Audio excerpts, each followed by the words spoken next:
मंगलागौरी व्रत क्या है, इसे क्यों किया जाता है, इस व्रत को कौन कर सकता है, इस व्रत को कब किया जाता है और इस व्रत का विधान क्या है, ये सब आप हमें बताने की कृपा करें। इस प्रकार से हमें आज मैसेज आया था और इसी कारण से हमने मंगलागौरी व्रत के लिए आपके लिए जानकारी देने के हेतु इस वीडियो को बना रहे हैं और उम्मीद करते हैं कि आप सब हमारे चैनल को सब्सक्राइब करेंगे, लाइक कमेंट शेयर करेंगे, बेल आइकन को ऑल पर सेट जरूर करेंगे। तो आज सुन लीजिए मंगलागौरी व्रत की विधि और उसका करने का तरीका। जय माता दी। मंगलागौरी व्रत के बारे में आज चर्चा करेंगे। आज कोई इंट्रो हम बीच में नहीं डाल रहे हैं, सिर्फ मंगलागौरी व्रत की बात कर रहे हैं। मंगलागौरी व्रत जो है श्रावण मास में किया जाता है, चारों मंगलवार पे किया जाता है। जिस श्रावण में 5 मंगलवार होते हैं, पांचों पे करते हैं। जिस साल में श्रावण मास का अधिक मास हो जाता है उसमें 8 मंगलवार पे करते हैं। कुल मिलाकर यह व्रत 16 मंगलवार को विशेष रूप से किया जाता है और 17वें मंगलवार पर इसका उद्यापन कर दिया जाता है, यानी 5वें वर्ष में इसका उद्यापन होता है। यदि किसी बीच में सावन मास डबल हो जाते हैं तो ये चौथे साल में भी लोग कर लेते हैं। लेकिन ये व्रत क्यों करते हैं? सभी सुहागन महिलाएं अपने दाम्पत्य जीवन में मंगल कामना के लिए इस व्रत को करती हैं और सभी कुंवारी कन्याएं इस व्रत को अपने भावी दाम्पत्य जीवन और भावी पति के कामना के लिए इसको करती हैं। एक बार व्रत प्रारंभ होने के बाद उद्यापन के साथ ही इसका समापन होता है।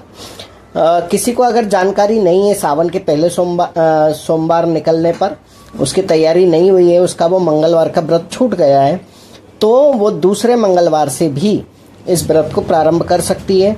कुल मिलाकर उसको 16 मंगलवार व्रत करने हैं, उसके बाद ही उद्यापन करना है। उद्यापन में सुहागिन स्त्रियों को श्रृंगार का सामान दिया जा सकता है। माँ गौरी का अंश मान करके उनसे आशीर्वाद लिया जाता है, उन सबको बुलाया जाता है, भोजन कराया जाता है और श्रृंगार सामर्थ्य अनुसार उन्हें दिया जाता है। पूजा कैसे की जाती? पूजा विधान तो वही है कि चौकी सजाते हैं, चौकी पे कलश रखते हैं, बहुत सुंदर सा बंधनवार घर के द्वार पे सजाते हैं, रंगोली बनाते हैं। माँ भगवती पार्वती का कोई भी स्वरूप यानी शिव शक्ति का स्वरूप, जैसे कि आप हरतालिका तीज पे भी शिव शक्ति को पूजते हैं, उस प्रकार से पूज सकते हैं। कोई तस्वीर है तो ठीक है, नहीं तो आप कलश और शुद्ध घी के दीपक को लगा करके भी पूजा कर सकते हैं।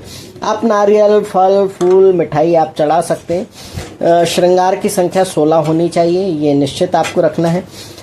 दीपक 16 लगते हैं, 16 दीपक के साथ आरती होती है। अब वो आप मिट्टी के भी रख सकते हो और आटे के भी बना सकते हो। इस प्रकार से 16 मंगलवार का व्रत किया जाता है। इसकी कथा आप कर सकते हो, कथा सुन सकते हो। आपके क्षेत्र में जो भी कथा प्रचलित है आप उसको कर सकते हो। ऐसा जरूरी नहीं है कि कोई कथा किसी क्षेत्र में की जाती है तो हमें उसी प्रकार की करनी है। आपको जो भी कथा मिल जाती है आप उस कथा को कर सकते हो। कथा करने के बाद माँ पार्वती से अपने मंगल की कामना कीजिए, अपने सौभाग्य की कामना कीजिए, अपने सुख शांतिमय पारिवारिक दाम्पत्य जीवन की कामना कीजिए। इससे बहुत ही लाभ होता है। ये बहुत ही अत्यंत छोटा वीडियो हमने आज बनाया है और इसमें हम चाहते हैं कि आप सभी लोग इसका लाभ उठाइए और इस व्रत को कीजिए, इस व्रत की परंपरा का निर्वहन कीजिए, पालन कीजिए और इसका प्रचार जरूर कीजिए, ताकि यही आपकी संस्कृति की चीजें हैं, सांस्कृतिक धरोहर है जो कहीं ना कहीं आपको आगे लेकर के जाती है, आपके मन में विश्वास भरती है, आपके जीवन में नई नई उमंगें जगाती है। वरना कामकाज की दुनिया में रोज काम करना, थकना, खा करके सो जाना, यही आपकी दिनचर्या नहीं हो सकती। तो आप मंगलागौरी व्रत कीजिए, अपने जीवन में मंगल पाइए, अपने जीवन में अपना उद्धार करवाइए और अपने उद्धार के लिए स्वयं को प्रेरित कीजिए। जय मुंडेश्वरी बोल बम। जय माता दी।